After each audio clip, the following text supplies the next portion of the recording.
Bonjour chers élèves. Comme je vous ai dit la semaine dernière, on va voir cette semaine un texte de lecture que je vous ai demandé de préparer à l'avance.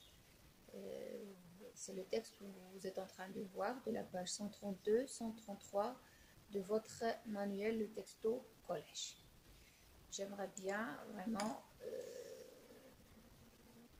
que vous l'avez lu et que vous avez vraiment préparé le travail que j'ai demandé, parce que c'est très important de continuer à travailler et c'est très important de préparer un travail à l'avance, surtout la lecture, puisqu'on n'aura pas vraiment la possibilité de la faire en respectant les mêmes étapes et la même démarche qu'on poursuivit en classe. Donc, je vous ai demandé de lire le texte. Pourquoi? Pour gagner plus de temps, parce que je ne vais pas le lire, mais je vais travailler avec vous, avec l'idée que vous avez vraiment lu le texte et que vous avez déjà préparé le travail. Alors, je vais commencer par parler de cette histoire. Donc, un homme ruiné, c'est le titre de votre texte. Et lorsqu'on dit un homme ruiné, si vous avez lu le texte, vous allez savoir de qui il s'agit. Bien sûr, cet homme ruiné, c'est le baron Caron. Donc le baron Caron, c'est un homme ruiné dans le sens que il était vraiment volé. Donc si vous avez lu le texte, vous allez comprendre que dans ce texte, il s'agit d'un homme qu'on a volé d'une manière mystérieuse. Alors, si on commence par les questions les plus simples, quel est le titre de ce texte? Je viens de le dire, c'est un homme, le titre de ce texte est Un homme ruiné. D'où est-il extrait? Donc il est extrait de Arsène Lupin en prison. Qui est l'auteur de ce texte? Qui a écrit ce texte? Donc l'auteur ou bien l'écrivain, c'est Maurice Leblanc. Donc Maurice Leblanc. Et si vous avez lu le texte, vous allez découvrir qui sont les personnages. Donc, quels sont les personnages de ce texte? Bien sûr, les personnages de ce texte, on va commencer par le personnage principal qui est Arsène Lupin. Puis, on a l'inspecteur Ganimard, le baron Cahorn et les deux auxiliaires. Lorsqu'on dit ce texte, on parle seulement de cet extrait. D'accord. Où se déroule la scène? La scène se déroule dans le château du baron, le château de Malaquis. Et quand se déroule la scène, le moment quand se déroule la scène, donc la scène se déroule la nuit du mercredi entre donc la nuit entre le mercredi du 27 au jeudi 28 septembre. Donc c'est déjà mentionné dans le chapeau. Donc la nuit du mercredi 27 au jeudi 28 septembre. Alors, de quoi s'agit-il vraiment dans cette histoire? Donc, tout simplement, dans cette histoire, il s'agit d'un vol, mais un vol qui n'est pas ordinaire, qui n'est pas comme les autres vols. Car le voleur, celui qui va commettre ce vol, est déjà en prison. Donc, il est enfermé dans la prison. Et il envoie une lettre au baron Cahorn pour lui dire qu'il va voler son château la nuit entre le 27 et le 28 septembre. Bien sûr, si on ne connaît pas c'est qui ce personnage, on peut ne pas prendre cette lettre en considération. Mais Arsène Lupin, c'est un célèbre cambrioleur. Il est connu par tout le monde et il commet des vols qui sont vraiment mystérieuses. Donc voilà pourquoi le baron, il va vraiment prendre cette lettre en considération et pour ne pas être volé, il va demander l'aide d'un inspecteur qui est aussi célèbre, un inspecteur de police qui est connu par ses gloires et ses victoires dans ce domaine. Donc il a réussi pas mal d'enquêtes. Donc il va demander l'aide de cet inspecteur qui est nommé Ganimard pour qu'il l'aide à ne pas être volé. Donc voilà, donc l'inspecteur il va répondre à cette demande. Il va vraiment prendre toutes les précautions et tout ce qui est nécessaire pour ne pas permettre à ce vol de se produire. Mais par mystère, le vol sera vraiment fait. Donc, on va voler le Baran le même jour, la même nuit, déclaré par Arsène Lupin. Alors, qui est le voleur? Le voleur, c'est Arsène Lupin. Et comment on le sait? On le sait à partir du chapeau. Dans le chapeau, ce célèbre cambrioleur qui est vraiment en prison, il a vraiment envoyé une lettre dans laquelle il dévoile et il dit au baron qu'il va voler son château dans la date précise. Alors, si vous avez lu encore et bien lu le texte, je vais vous poser une question. Une question très importante parce que c'est une question qui a un lien avec l'objectif qu'on va étudier, comprendre la mise en place d'une énigme, d'accord? Et l'énigme, c'est un mystère. Donc, énigme, c'est-à-dire c'est un problème à résoudre. Ici, il s'agit d'un vol qu'on n'arrive pas vraiment à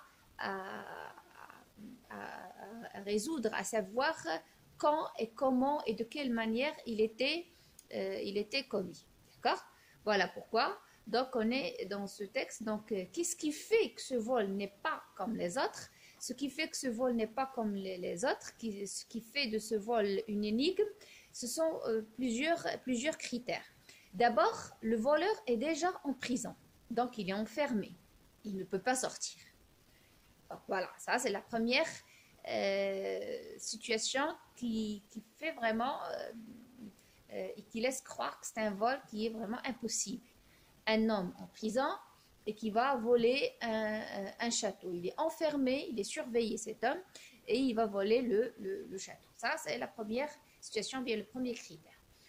Deuxième chose, c'est que le voleur, ce qui fait aussi que ce vol n'est pas ordinaire, c'est que le voleur a prévenu le baron qu'il va voler son château la nuit entre le 27 et le 28 septembre. Donc, il a vraiment précisé même le moment exact où il va commettre son vol.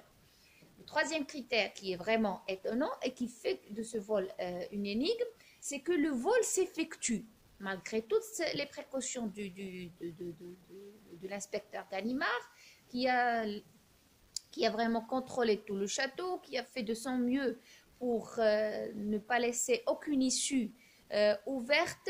Déjà, le château est placé dans un endroit qui rend la tâche ou bien la mission de le voler difficile.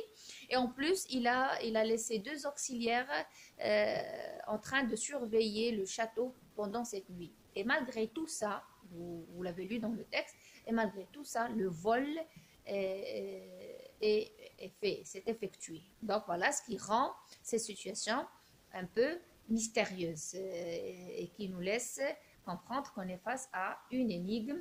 Donc c'est un vol difficile à comprendre et la tâche de l'inspecteur ne serait pas vraiment facile. Voilà, c'est en quelque sorte l'idée générale ou bien le contenu de cette histoire. Et si on veut prendre ou bien on veut résumer l'énigme de cette histoire, donc l'énigme se résume de la façon suivante. C'est qu'on est dans un château inaccessible, c'est-à-dire toutes les issues sont fermées, où on a des gardiens qui assuraient la surveillance. Donc un vol était commis. Et un vol qui était commis, donc dans ce vol, on a vraiment volé et il s'est porté ce vol sur des objets chers et volumineux. Volumineux, c'est-à-dire qui sont de grand format. C'est-à-dire que ce pas des objets qui sont petits pour laisser dire que le voleur a volé quelques bijoux, il s'est enfui.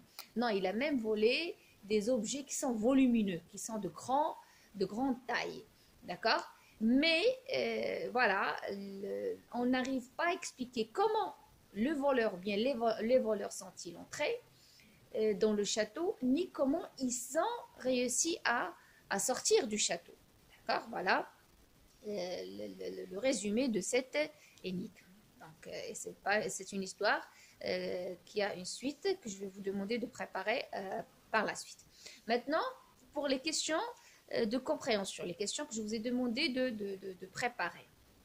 D'abord, je vous ai demandé de préparer une fiche de lecture. Là, voilà la fiche de lecture. Voilà, étudier des textes. L'objectif, c'est comprendre la mise en place d'une énigme. Voilà, le titre de l'extrait, Un homme ruiné. Le titre de l'œuvre, Arsène Lupin en prison. L'auteur, Maurice Leblanc. Le type, narratif. Le genre, un roman policier. Les personnages, Arsène Lupin, le baron Cahorn, Ganimard et les deux auxiliaires. Le lieu ou bien les lieux, ici, on a le lieu principal, c'est le château de Malaquis. Il y a aussi, on parle de la prison où se trouve Arsène Lupin. Puis, le moment, c'est la nuit du mercredi 27 au jeudi 28 septembre. Et le thème de cette histoire, c'est histoire et énigme. Le résumé de l'énigme. L'énigme se résume de la façon suivante. Dans un château inaccessible dont toutes les issues sont fermées, où des gardiens assuraient la surveillance, un vol était commis portant sur des objets chers et volumineux. On n'arrive pas à expliquer comment les voleurs sont entrés dans le château, ni comment ont-ils réussi à sortir. Voilà, c'est la première tâche que j'ai demandé de faire. Et vous aurez cette copie vous l'aurez sur le site sous forme de PDF parce que vous allez la recopier sur votre cahier de leçons. D'accord? Alors, maintenant, on passe aux questions que je vous ai demandé de faire. Donc, je vous ai demandé de répondre à la question 1, 2, 3 et 4 de la première partie, de lire le texte, lieu, temps et situation. Alors, première question, quelles indications montrent que le château est situé dans un endroit difficilement accessible? D'accord? Si on prend, par exemple, la ligne 8, d'accord? Donc, on va voir qu'on a, donc, il y a des indications. Ils ont dit, attention, regardez, attention aussi du côté de l'eau. Donc, on comprend qu'on a un château qui est en face de l'eau, c'est-à-dire en face de la mer. Et un château en face de la mer, donc on est vraiment, il est un peu haut et on ne peut pas vraiment sortir des fenêtres qui sont en face de l'eau parce que c'est impossible de sauter par cette fenêtre ou bien de passer par cette fenêtre. Il y a aussi dans la ligne 8 et 9, dans la ligne 9, on a 10 mètres de falaise droite. 10 mètres, c'est-à-dire entre l'eau, entre la mer et la hauteur du château, il y a vraiment 10 mètres. 10 mètres de falaise droite, c'est-à-dire c'est vraiment très haut. Donc c'est impossible d'entrer par cet échu ou bien par cet endroit. Donc ce sont des indications. On comprend à travers ces deux indications que le château est entouré de douves, c'est-à-dire de fossés remplis d'eau, donc plusieurs fossés qui sont remplis d'eau, et perché sur un apic, c'est-à-dire un versant d'une montagne, bien d'une falaise, vertigineux, c'est-à-dire qui donne le vertige. Si je regarde en bas, j'aurai l'impression que je vais tomber ou bien je vais perdre conscience. Donc cette position du château le rend difficilement accessible, c'est-à-dire on n'aura pas un voleur qui aura vraiment cette capacité d'entrer par les issues du château, vu qu'il est entouré de plusieurs fossés d'eau. Il est perché sur une falaise vertigineuse et il a vraiment une hauteur de cette falaise droite qui a de hauteur de 10 mètres. Donc il y a vraiment une certaine impossibilité d'entrer facilement à ce château. Deuxième question, quelles précautions Ganimard prend-il pour qu'on ne puisse pas entrer dans le château? Donc, plus la situation du château, l'inspecteur a pris quelques précautions pour ne pas permettre aux voleurs d'entrer. Donc, pour qu'on ne puisse pas entrer dans le château, Ganimard fait fermer toutes les issues. Toutes les entrées et les sorties du château, ils sont fermés. Et on le voit dans la ligne 3 et 4. Donc, dans la ligne 3, donc, il ferma soigneusement et barricada toutes les issues par où l'on pouvait pénétrer dans les salles menacées. Donc, toutes les issues possibles qui permettent à un voleur d'entrer dans les salles qui sont menacées par le vol. Donc, l'inspecteur les a toutes fermées. Voilà. Et il a installé des gens dans la galerie centrale. Si on prend la ligne 6, voilà, il a dit. Donc, puis, enfin, il installa ses agents, d'accord, ses agents dans la galerie centrale. Donc, il a des agents, bien sûr, des agents de police. Donc, ils sont installés dans la galerie centrale, c'est-à-dire au centre du château. Puis, de plus, il vérifie les lieux. Il a vérifié tous les lieux. Il a inspecté les murs. Il a soulevé la tapisserie, ainsi de suite. Si on prend la ligne 5, donc, il inspecta les murs, souleva les tapisseries, donc, pour être sûr qu'il n'y a personne caché dans le château. Donc, toutes ce sont vraiment les précautions prises par cet inspecteur afin d'empêcher le vol. Troisième question, à quel moment Ganimard installe-t-il son dispositif pour empêcher le vol? Bien sûr, le moment, c'est le soir. Dès son arrivée au château, Ganimard installe son dispositif pour empêcher le vol. B. À quel moment s'aperçoit-on du vol? Donc, on s'aperçoit du vol le lendemain matin. Personne, pendant la nuit, personne ne s'est rendu compte qu'il y a un vol. Mais on s'aperçoit du vol le lendemain matin. Et c'est quand le vol a-t-il pu avoir lieu? Donc, le vol a donc eu lieu pendant la nuit, puisqu'on s'aperçoit du vol le matin et le soir, l'inspecteur a installé son dispositif pour empêcher le vol. Donc, entre le soir et le lendemain, il n'y a que la nuit. Donc, le vol s'est produit pendant la nuit. 4. Le vol est-il important?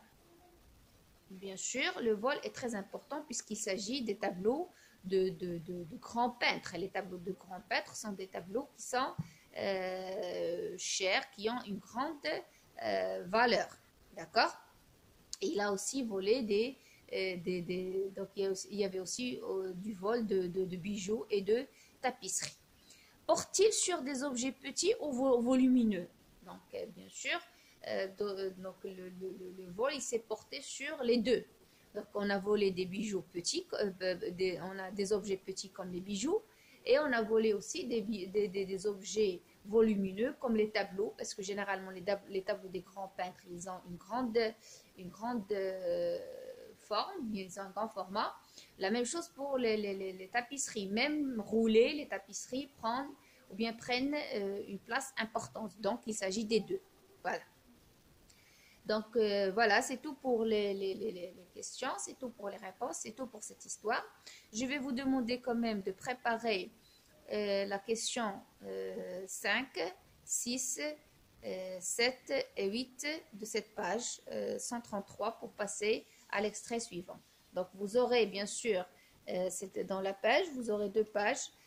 Dans la première, la fiche de lecture. Sur la deuxième, vous aurez les réponses à ces questions. Puis, vous aurez le devoir en bas, donc les questions 5, 6, 7, 8 et de la page 133. Donc, vous devez terminer ce travail pour pouvoir passer à la deuxième partie du texte, Baliverne, pour savoir et pour continuer cette histoire. Alors, je vous invite à faire ce travail. Bon courage et au revoir.